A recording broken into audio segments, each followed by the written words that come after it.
सीमत जुर्अतो हिम्मत का है इजहार, सीधी बात रिवायात सहाफत का अलम बरदार, सीधी बात।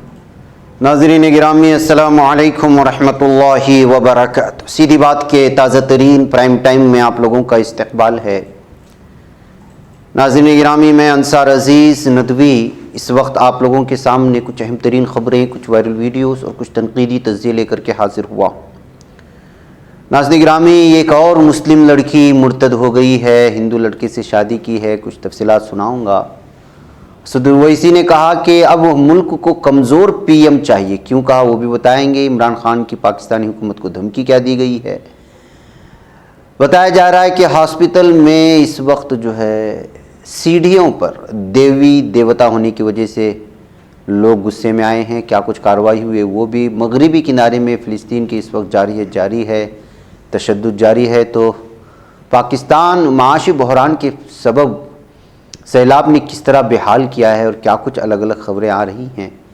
तो इधर कई महाज पर मोदी हुकूमत में हिंदुस्तान का आलमी रैंकिंग किस तरह नीचे आ रहा है, ज़वाल पजीर है, उस पर एक सरसरी नज़र भी आज डालने की कोशिश करते हैं। और एक रिपोर्टर ने पुलिस अफसरान को जो ड्यूटी छोड़ कर के सो रहे थे किस तरह परेशान किया है, वो वीडियो भी आपके सामने दिखाऊंगा। उससे पहले आप लोगों से दरख्वास्त है कि जिन अहबाब ने हमारे चैनल को सब्सक्राइब नहीं किया है कर लें। हमारी इन वीडियोस को दूसरों तक पहुंचाने में हमारी मदद करें, लिंक को शेयर करें। इदारे की मजबूती नाज़रीन गिरामी आप लोगों की मजबूती है और आप जानते हैं कि आपको क्या करना है और ये सारी तफसीलात नीचे दी जा रही हैं। नाज़रीन गिरामी, कुछ तस्वीरें आईं, बड़े अफसोस के साथ मुझे आप लोगों के सामने रखना पड़ता है ये अपील करते हुए कि तालीम के साथ अपने औलाद की तरबियत करें। जहन्नम का ईंधन बनने से बचने के लिए अल्लाह ताला ने हर वालिदैन से कहा है। आज इश्क और प्यार के चक्कर में ऐसी सूरत हाल आ रही है कि हमारी बहनें ईमान का सौदा कर रही हैं। इकरा इस बच्ची का नाम है। मध्य प्रदेश के मंदसूर ज़िले में इस इकरा नामी मुस्लिम लड़की ने सनातन धर्म कबूल करके वैदिक मंत्र विचार के साथ राहुल नामी हिंदू लड़के से शादी कर ली। लड़की राजस्थान के जोधपुर की रहने वाली है। उसे मंदसूर के रहने वाले राहुल से 3 साल पहले प्यार हुआ था। मंदसूर के गायत्री परिवार मंदिर में पहले इकरा नाम की इस लड़की का सनातन धर्म के मुताबिक पवित्रकरण किया गया और हिंदू मजहब की तालीम दी गई। बाद में हिंदू रस्म रिवाज के मुताबिक उसकी शादी भी करवाई गई। इकरा का नाम इशिका रख दिया गया इकरा के बजाय। नाज़रीन गिरामी, लंबी तफसीलात है, कब मुलाकात हुई, अब इनकी कहानी सुनकर के हमें क्या करना है। असल मामला यही है कि पढ़ाई के साथ अगर ईमान को मजबूत नहीं किया जाएगा, हमारे पास लाखों करोड़ों रुपए है डॉक्टरी की डिग्री दिलाने के लिए, एडुकेट बनाने के लिए, लेकिन हम थोड़े बहुत पैसे खर्च करके अपनी बच्चियों को एक आलिमा के पास नहीं भेज पा रहे हैं, उनको बुनियादी तालीमात नहीं दे पा रहे हैं, जिसका नतीजा ये निकल रहा है कि आजकल के आए हुए कुछ लोगों की खातिर ये अपना ईमान, धर्म, वालिदैन, पूरा ख़ानदान को छोड़ कर के भाग भी रहे हैं और शादी के बंधन में बंद हैं। ये कोई जबरन नहीं हुआ है। वालिदैन को मनाने की कोशिश हुई थी लेकिन इकरा के वालिदैन नहीं माने, उनके घर वाले नहीं माने। तो जो है फिर लड़के के, राहुल के घर वाले ने जो है उनको ले गए और उसकी शादी करवा दी। जाहिर सी बात है कि वो बालिग है और आप कुछ कर भी नहीं सकते। ऐसी सूरत हाल है नाज़रीन गिरामी। लिहाजा जो है इकरा को हिंदू बन कर के इशिका बनने में सिर्फ प्यार काफ़ी था। उसको पता ही नहीं कि कितना बड़ा नुकसान वो अपने साथ किया। ऐसी हज़ारों लाखों लड़कियां हैं इस वक्त भारत में, जैसे कि अलग अलग रिपोर्ट्स आ रही हैं। और इसके हक़ाइक़ जानना चाहते हैं आप तो जो अपने अपने इलाके के इस वक्त जो रजिस्टर मैरिज के ऑफ़िस होते हैं वहाँ जाएँ, वहाँ खंगालें। इसलिए कि इस तरह के जब कभी भी जो है निकाह के दरख्वास्तें आते हैं तो उसको लटका दिया जाता है नोटिस बोर्ड पे कि किसी को एतराज़ है तो एतराज़ कर सकते हैं। तो इस तरह से जो है आप अंदाज़ा लगा सकते हैं कि एक एक इलाके में कितनी हमारी मुस्लिम लड़कियां जो है वो इस तरह से शिकार हो रही हैं। अब इसमें साजिश है, इश्क है, प्यार है, क्या है नहीं पता है, लेकिन हाँ हम लोगों की भी कहीं कहीं कोताहियाँ हैं। इसको हमें ज़रूर सोचना होगा कि कहाँ भूल हो रही है, बिलखुसूस अपने वालिदैन को, बड़े भाइयों को, बहनों को और घर के बड़ों को। आइए नाज़रीन गिरामी, बात करते हैं असदुद्दीन ओवैसी की। लोकसभा इलेक्शन 2024 से पहले जारी अपोजिशन इत्तिहाद की कवायद के दरमियान ऑल इंडिया मजलिस इत्तिहादुल मुस्लिमीन के सरबराह और रुकने पार्लियामेंट असदुद्दीन ओवैसी ने मुल्क में अब खिचड़ी हुकूमत की वकालत की है। अहमदाबाद में सहाफ़ियों से बातचीत में असदुद्दीन ओवैसी ने कहा कि मुल्क को अब कमज़ोर वज़ीर आज़म की ज़रूरत है ताकि वो कमज़ोर की मदद कर सके। इस दौरान असदुद्दीन ओवैसी ने अपोजिशन इत्तिहाद की कवायद में मसरूफ़ बिहार के वज़ीर आला नीतीश कुमार, मगरबी बंगाल की वज़ीर आला ममता बनर्जी पर भी तनकीद करते हुए कहा कि ये दोनों कभी एनडीए का हिस्सा थे और आरएसएस की तारीफ़ की थी। वह नाज़रीन गिरामी, आप तो जानते हैं असदुद्दीन ओवैसी की सियासी सूझबूझ क्या है और वो किस तरह बिलखुसूस सेकुलर पार्टियों पर भी हमला करती है, इसलिए कि दीगर सेकुलर पार्टियों की वोट वो काट रहे हैं तो वो इन पर हमला करते हैं और ये जो है उन पर हमला करते हैं। और बीजेपी से ज़्यादा असदुद्दीन ओवैसी को जो है हमेशा से सेकुलर पार्टी जो अपने आप को कहते हैं, हमें पता नहीं कि वो सेकुलर है या क्या है, आप अंदाज़ा लगा सकते हैं, उनको निशाना बनाते हुए अक्सर देखा। बहरकैफ इसके बावजूद वो खिचड़ी हुकूमत की जो है इस वक्त जो है तरफदारी की है और उसकी उम्मीद भी की है। ये वीडियो है, आप खुद सुन ले कि वो क्या कह रहे हैं। इसीलिए मेरा मानना यह है कि अब इस देश को एक कमजोर प्रधानमंत्री की जरूरत है। ताकतवर तो देख लिए, अब कमजोर चाहिए ताकि वो कमजोरों की मदद कर सके। ताकतवर की मदद कर रहा है, वो बेचारा कमजोर तो कुछ देख रहा ही नहीं है। तो मेरी ख्वाहिश ये है कि खिचड़ी सरकार बने, क्योंकि गुजरात की खिचड़ी, हैदराबाद की खिचड़ी मुख्तलिफ होती है, यूपी की खिचड़ी मुख्तलिफ होती है। नाज़रीन, उधर पाकिस्तान में इमरान खान के आसपास लगातार वहाँ की हुकूमत घेरा तंग करने की कोशिश कर रही है, तो इधर इमरान खान पाकिस्तान हुकूमत को धमकी भी देते नज़र आ रहे हैं। हाल ही में एक उनका बयान आया, उसमें पाकिस्तान तहरीक इंसाफ पीटीआई के सरबराह इमरान खान ने धमकी दी कि जेल भेजे जाने पर वो मज़ीद ख़तरनाक हो जाएगी। इमरान खान ने अपने खिलाफ दायर दहशतगर्दी के एक मामले की समाअत के दौरान इस्लामाबाद हाईकोर्ट के बाहर पुलिस की भारी तैनात पर नाराज़गी का इजहार किया था। इस्लामाबाद के सदर मजिस्ट्रेट अली जावेद की शिकायत पर पीटीआई सरबराह इमरान खान पर 20 अगस्त को मुनक़िदा रैली के दौरान राजधानी इस्लामाबाद के खातून जज को धमकी देने का मामला दर्ज किया गया था और इसी मामले के तहत उनकी गिरफ्तारी करने और अलग अलग तरह की चीज़ें सामने आ रही हैं। इसी को लेकर के एक खबर के मुताबिक इमरान खान जुमेरात को सख्त सिक्योरिटी के दरमियान में इस्लामाबाद हाईकोर्ट पहुंचे थे। उसके लिए दोपहर से अदालत में सैकड़ों सिक्योरिटी एहलकारों को तैनात कर दिया गया था। इमरान खान की रिहाइशगाह से निकलने से पहले पीटीआई के कई लीडर अदालत भी पहुंचे थे, लेकिन सिक्योरिटी अफसरान ने फवाद चौधरी, शहजाद वसीम और दीगर को रोक दिया क्योंकि इनके नाम रजिस्टर दफ्तर से दी गई फहरिस्त में मौजूद नहीं थे। बहरकैफ नाज़रीन गिरामी, पाकिस्तान में भी सियासी उथल पुथल गुज़िश्ता कई महीनों से जारी है, आप इस बात को जानते हैं। नाज़रीन, ये ऐसा दौर है जहां मीडिया बिकता है, सच बोलने से डरता है, और अगर वो सच बोलता है तो क्या कुछ हो सकता है ये आप जानते हैं। कोई है लोग जो है कोशिश कर रहे हैं वो भी दबी अल्फाज में सही बात बोलना और जुल्म के ख़िलाफ़ बोलना, मजलूम के तय आवाज़ उठानी।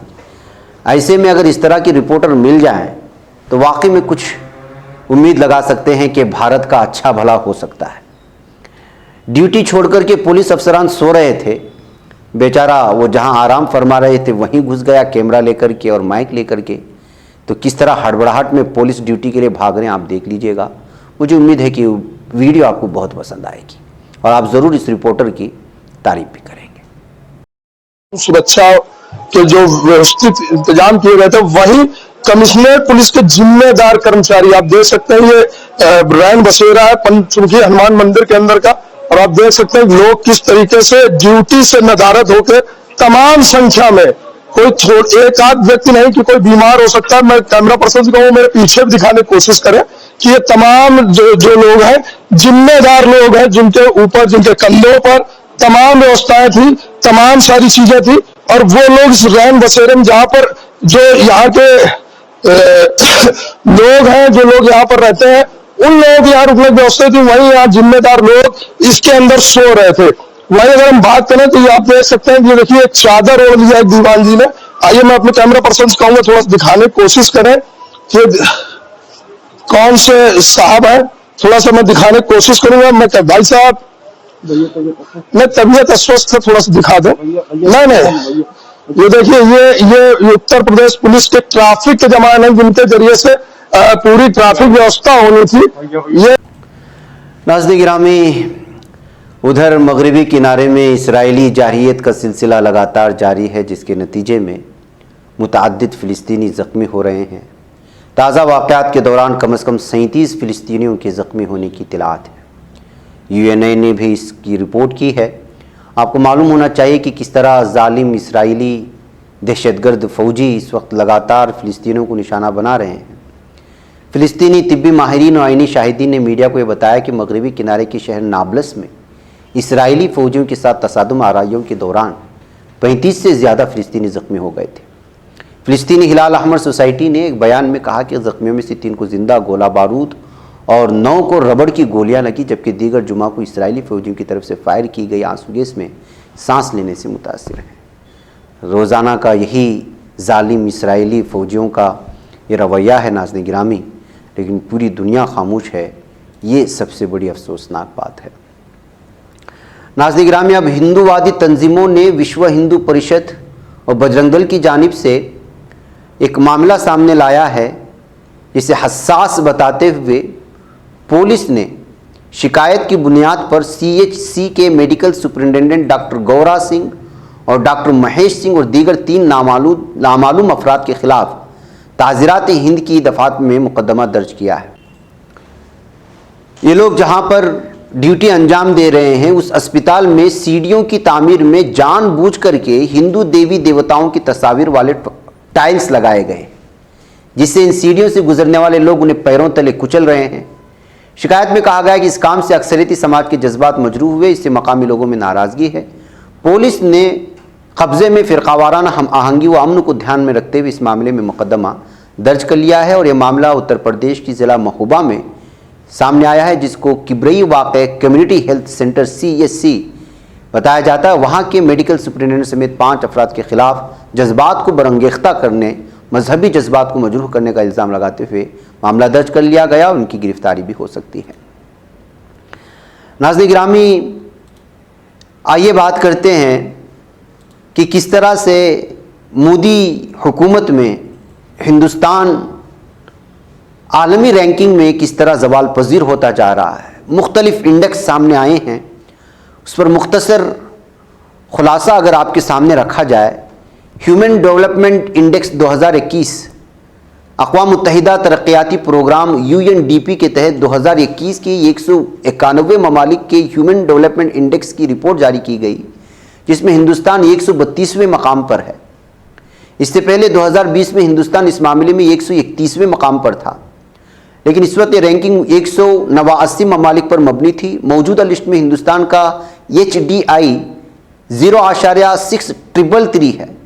इस पैमाने के मुताबिक हिंदुस्तान मिडिल ह्यूमन डेवलपमेंट के दर्जे में है। AHID की 2020 की रिपोर्ट में थी। और अगर इस इंडेक्स में नेपाल और पाकिस्तान को छोड़कर हिंदुस्तान बाकी पड़ोसी ममालिक से पीछे चला गया है, जैसे श्रीलंका से को भी जो है वो पीछे डाल दिया, चीन को भी पीछे डाल दिया, भूटान को भी और बांग्लादेश को भी। हाँ, अलबत्ता नेपाल और हिंदुस्तान और पाकिस्तान इस वक्त इसमें जो है ज़वाल पजीर है।